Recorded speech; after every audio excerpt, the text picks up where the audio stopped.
Hello everyone, আমি অনুশ্রুতি। আমার ব্লগে তোমাদের সবাইকে স্বাগত।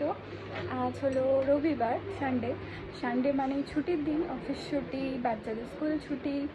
আর আমাদের কী বলো তো, ঘরের একটু কাজ বেশি হয়ে যায়, যেহেতু সানির অফিস একটু ছুটি, সেজন্য ঘরটারগুলো একটু গোছানোর টাইম পাই। তো আমি এখন সেগুলোই করছি। ব্লগটা এখান থেকে স্টার্ট করছি। আর মা এদিকে রান্নাবান্না করছে।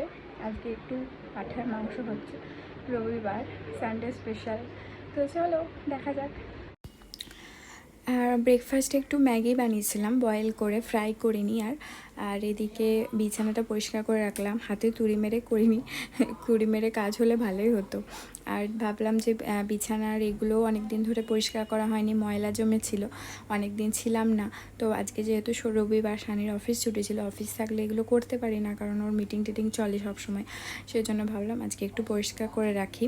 আর ওর অফিস টেবিলটাও একটু অগোছালো হয়েছিল, কাজ করে সব, তারপরে ও ছিল না।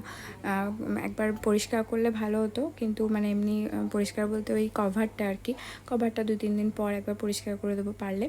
আর এখন এই যে এই ড্রেসিং টেবিলটাও অনেক অগোছালো হয়েছিল, যেখানকার জিনিস খুঁজে পাচ্ছিলাম না, সেই জন্য ভাবলাম যে ড্রেসিং টেবিলটা একটু ভালো করে গুছিয়ে টুছিয়ে রাখি। আর সমস্ত কিছু গোছানো থাকলে দেখবে মনটাও ভীষণ ভালো লাগে। মাঝে মধ্যে এরকম গোছাতে বেশ ভালোই লাগে, কারণ প্রত্যেক দিন হয় না, হয়ে ওঠে না। তো রবিবারগুলো চেষ্টা করা হয়। আর এই যে মাটন মোটামুটি হয়ে এসেছে। দুপুরে আজকে মা করেছিল ঢ্যাঁড়স ভাজা, আর এই যে পাঁঠার মাংস এটা ছিল, আর পোস্ত করেছিল, পোস্তর বড়া, আর লেবু ছিল সাথে। তো চলো টাটা।